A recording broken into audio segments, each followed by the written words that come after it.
I'm through with standing in line. The clubs I'll never get in. It's like the bottom of the ninth, and I'm never gonna win this. Life hasn't turned out quite the way I want it to be. Tell me what you want. I want a brand new house on an episode of Cribs, and a bathroom I can play baseball in, and a king-size tub big enough for 10 plus me. So what you need? I'll need a credit card that's got no limit, and a big black chain with a bedroom in it. Gonna join the Mile High Club at 37,000 feet. Been done that. I want a new tour bus full of old guitars, mine star on Hollywood Boulevard. Somewhere between Cher and James Dean is fine for me. So how you gonna do it? I'm gonna trade this life for fortune and fame. I'd even cut my hair and change my name. Cause we all just wanna be big rock stars and live in hilltop houses, driving 15 cars. The girls come easy and the drugs come cheap. Well, I'll stay skinny cause we just won't eat, and we'll hang out in the coolest bars in the VIP with the movie stars. Every good gold digger's gonna wind up there. Every playboy bunny with a bleached blonde hair. And well, hey, hey, I wanna be a rock star.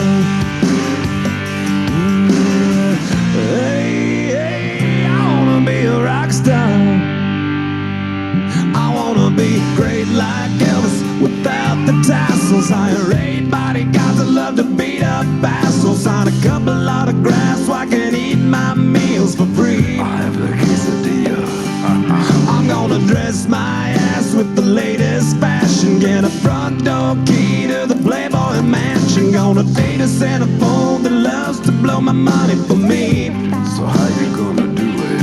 I'm gonna trade this life for fortune and fame. I'd even cut my hair and change my name. Cause we all just wanna be big rock stars and live in hilltop houses, driving 15 cars. The girls come easy and the drugs come cheap.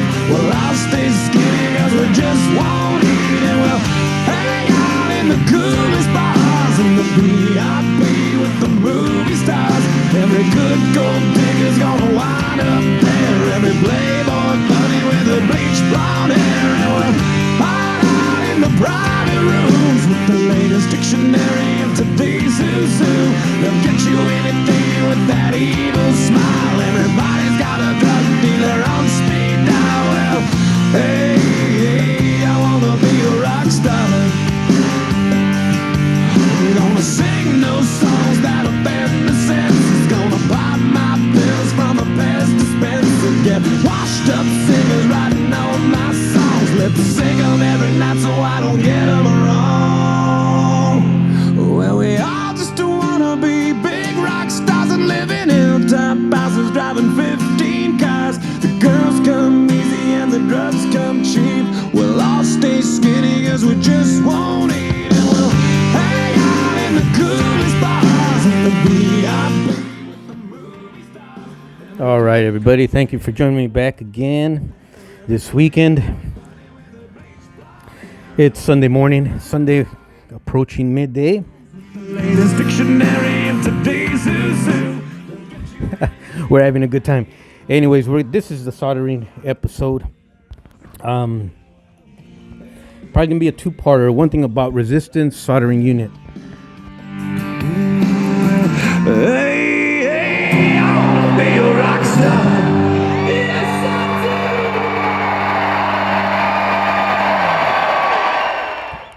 I love that theme song. Anyways, one thing about soldering with a resistance soldering unit is it does not mean you get to ignore the basic steps of just soldering in general or even welding.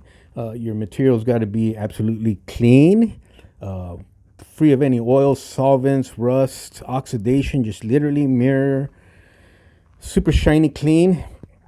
So the soldering can take used to correct flux. Although I want to zip by and shoot all this in one video or even two, that's not the way resistance soldering with a resistance soldering unit works. You need to take your time. We're going to take our time here. because if you don't, you come up with some horrible results. And the cleaning to resolder that again takes so much time. You're going to spend a whole day or a whole afternoon or a whole evening just soldering one simple step that you could have done many steps had you done and taken your time in the first place. So let me go ahead and explain my setup to you guys. Let me put this microphone on my lapel. All right. Let's see here.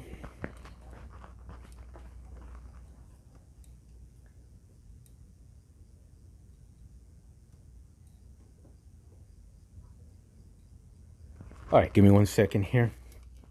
So pretty much, let me give you a tour of what it's your basic welding table. In my particular case, I found this welding table. It comes with a 1/2-inch thick aluminum plate for the top.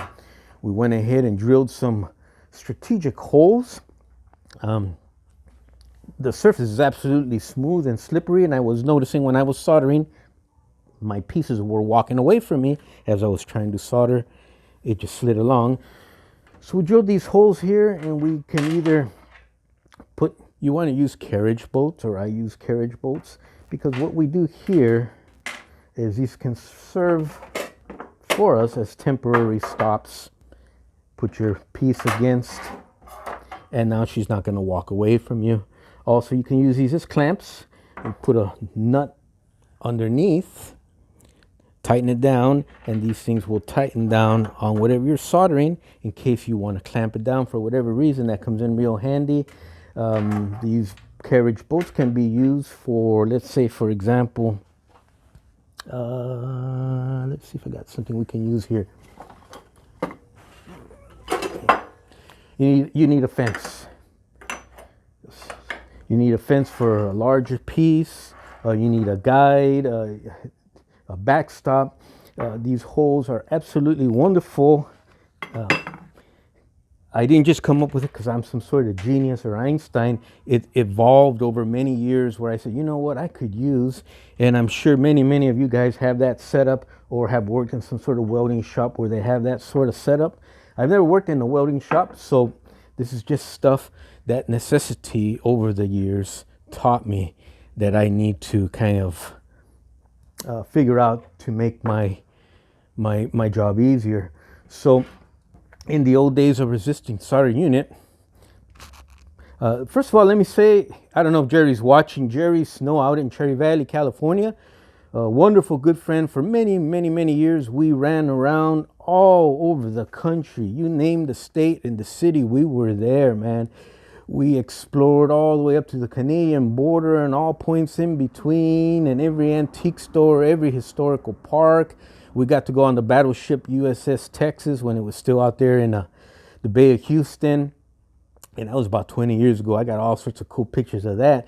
And now the USS Texas is getting is in dry dock in Corpus Christi, and she's getting the major work that's done to her that she deserves and needs very badly to keep her from sinking. But and she was almost sinking into mud there in the port of Houston. Thank God they were able to raise the funds and save that beautiful dreadnought battleship. But I did some work for Jerry. I painted something similar to this. It was a West Side models. I think it was a Baltimore and Ohio EM1, which is a big giant articulated thing. But because it's a West Side models, it was chock full of all sorts of tiny delicate detail, including the side rods and the running gear, with a cheap Canon can mortar, so it didn't run. But he gave it to me to paint. I painted for him. Instead of charging him, he said, hey, you want to trade resisting soldering unit for your paint work? I said, sure. And I've had this thing now for about 25 years. Never had any issues with it. Super heavy duty. You can solder on an industrial assembly line scale, commercial, or you can just do it for what we do here, our hobbies. You can solder the most tiniest, delicate piece of brass, or you can solder the most thickest, biggest fat. I've repaired automobile radiators with it. I've done all sorts of stuff not related to the hobby. and it works fine. And I think we repaired Bill Bowker's, which is the owner of this thing here. We repaired and silver soldered Bill Bowker's, I think, I want to say Union Pacific big boy belt buckle. Big giant cowboy belt buckle that came apart on him. We fixed that with some silver solder and this actual resistance soldering unit once upon a time. Other thing I can tell you is you can solder down to the tiniest detail, everything in between, big fat thick brass castings like we did here. This is difficult, but we got it. And you can also set it at a setting so high you can literally vaporize metal, vaporize brass into nothing, back into atoms on the molecular level. And we've done that before in one of my videos, in one of my crash and burn videos. We did that for Tom Klein. I think we were trying to solder some aluminum, see if we could solder some aluminum tubing, and we just vaporized the shit out of that. But today we're going to be attaching two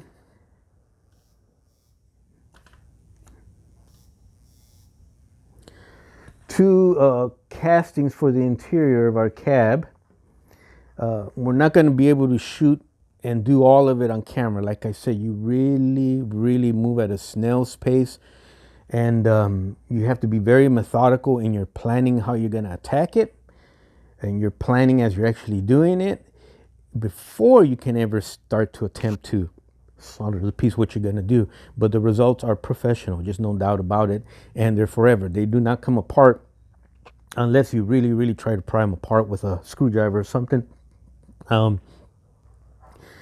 Sometimes it's so slow and so methodical it drives people nuts. It slows down the build process or the project process. That's definitely for sure. Let me see. We did do some soldering last night, and I'll share that with you guys right now. We did some repairs on our tender. We had to solder those steps back on. They had busted off. What was difficult here is these little plain, cheap, almost, flat sheet brass, or almost looks like flattened out wire steps, had to be soldered onto this large, thick brass casting. And if you think about it, let me share something with you guys. To heat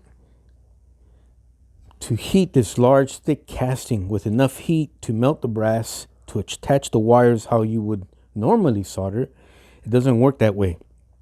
To use enough voltage to heat this, you're going to obliterate these guys here. So it's a dance. In this particular case, we just heat the section we're going to use. We melt some solder on there. After it takes about 2 or 3 attempts, you create a pool of solder, melted solder, and then you drop the ladder in, hold it in place, remove your electrode, your voltage, and then let it cool down. So as the pool, the little puddle of solder hardens, it grabs the steps and locks them in place. Otherwise, you would literally vaporize portions of this step where it attaches to this huge casting. Look at the size of that thing. You would ruin your steps. You'd have to make new ones out of brass, wasting more and more time. Let me see, the back of the tender, the front or the back, this would be the front, needs some work also in terms of repairing its steps. Piece of cake. We might do our own video just on this. You straighten these out with pliers. These square pliers I showed you the other day. Let me grab them.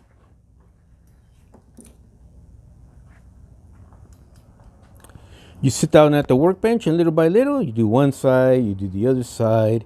Use photographs. Use off of another model, the reference to what you got to do. And a cup of coffee. Spend a good hour or two doing that. Straighten them out. And then when you have your areas you got to solder, come over here to your soldering station and hit them. And you be as good as new. This one needs a little bit more work because half of this ladder broke off, but we have all the pieces here in a little metal tub, which we'll share with you right now. All right, let me remove as much stuff here off of our soldering table.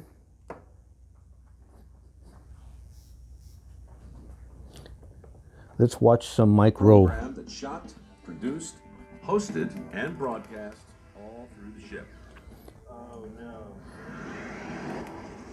You know, I used to watch Mike Rowe years ago, and I kind of stopped and stuff. And that was basically most of the episodes I saw was where he'd go out to some farm and they got to shove up pig shit or something like that. And everybody loves watching Mike Rowe. But these episodes I've been watching here, where he actually goes on board an aircraft carrier, or he was building a pontoon bridge with the Navy Seabees out in the Mississippi mud somewhere down south. What I noticed, you know, the videos are enjoyable. I love them. I love his style. I love everything he believes in and what he's trying to teach and show the rest of America's youth. But these kids just absolutely love him. He cheers them up, makes their day, whether they're in the mud in Mississippi or here on deck on the USS, I think it's the Stannis. But let's get rid of that commercial. Just how he cheers up all these kids, to me, made my day. Through that ductwork, basically. Comes out through that vent. Builds character. Strength of character aside, what I really need is the strength of caffeine. First, though, I slip into something lavender and say a cheerful hello to Exo Hack. I don't know if I mentioned it or not. So it's a 1/2-inch aluminum plate onto a big sturdy metal frame. Creates my welding table. Pretty much the basics for using a resistance soldering unit is you get 2 giant cables like your battery jumpers on your automobile. One clamp, you hook it up to the part you're gonna solder. The other clamp, you hook it up to an electrode. You touch the pieces that are gonna be soldered. You hit the pedal, zaps it with voltage. Your solder joint is done. I did that for about 20 years. And then here recently I knew there was a better way, and I came up with, and I filmed it here when I bought that U.S. General Black toolbox at Harbor Freight here, I think it was a year or 2 ago. I also picked up these giant clamps. So now, instead of clamping on to the model, I attach my cable, my voltage cable to the clamp, and I attach the clamp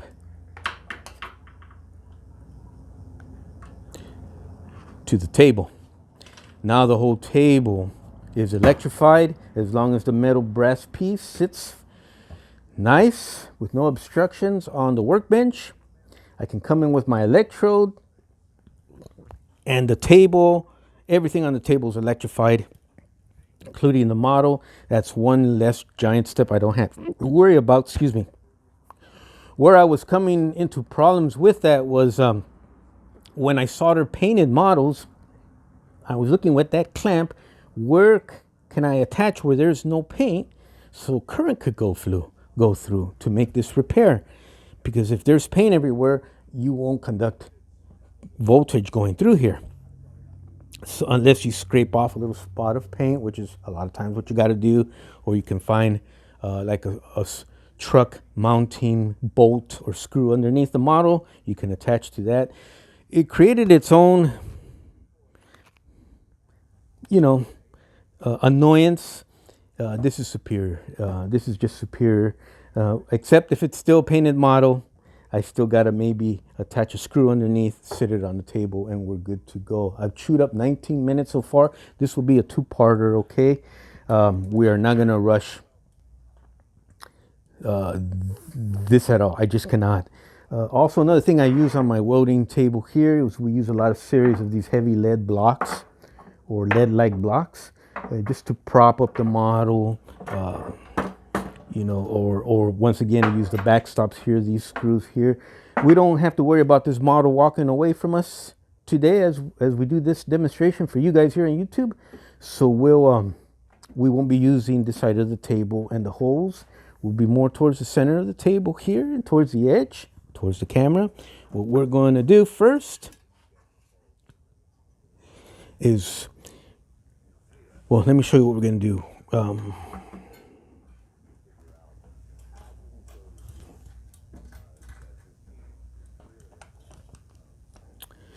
a lot to install in the cab, room permitting.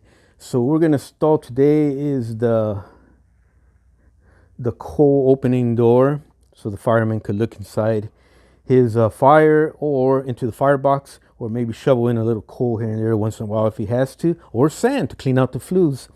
And this setup here of valves and controls and stuff, which will go on the fireman's side. These are the only two major parts we're going to attach.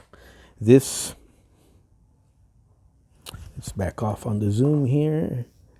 Okay. This door will go dead center on the bottom right there. So what we're going to do here, might as well start explaining it, is we're going to go in here. We're going to float a dab of solder onto this plain sheet of brass that represents our firewall. And then we'll melt a little glob of brass in back of our casting. Then we'll put them together, hold them in place, and then send some voltage through there with our resistance soldering unit. And when it cools, it will be supposedly affixed on there permanently. It's that simple. Same thing with this piece here.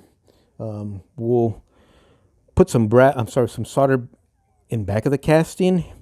This piece will go over right about here, and we'll put a little blob of solder here. Same thing, we'll press them together, send some voltage through there. It should lock it in place. Another thing I did not point out, I shot some videos last night. They were kind of fun, and I was goofing around and stuff.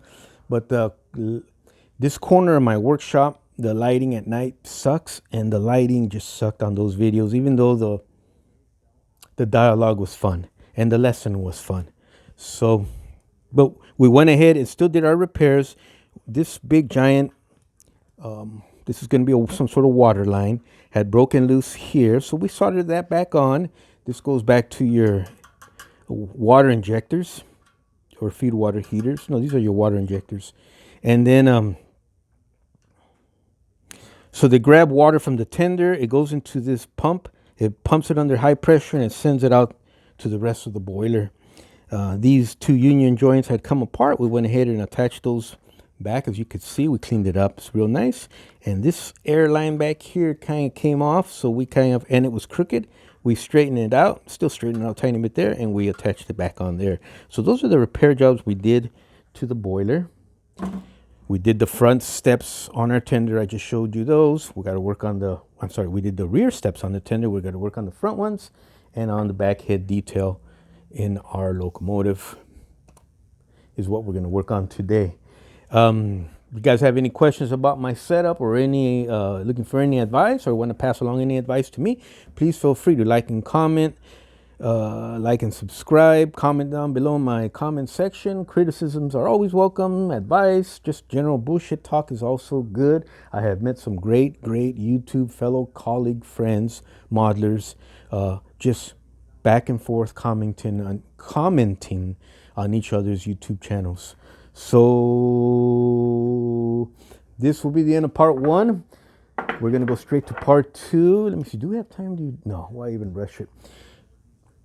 Let's take advantage of this break here. Why don't we use this as an intermission, and we'll also use it as a break for commercials. Why don't you go ahead, spend the next 10 to 20 minutes, go grab a Coke or a sandwich, go take a break, check your emails and texts and stuff. I'm gonna go grab a hamburger and just come on back here. But let's go ahead and take a break. We'll come back with part 2 right after these messages.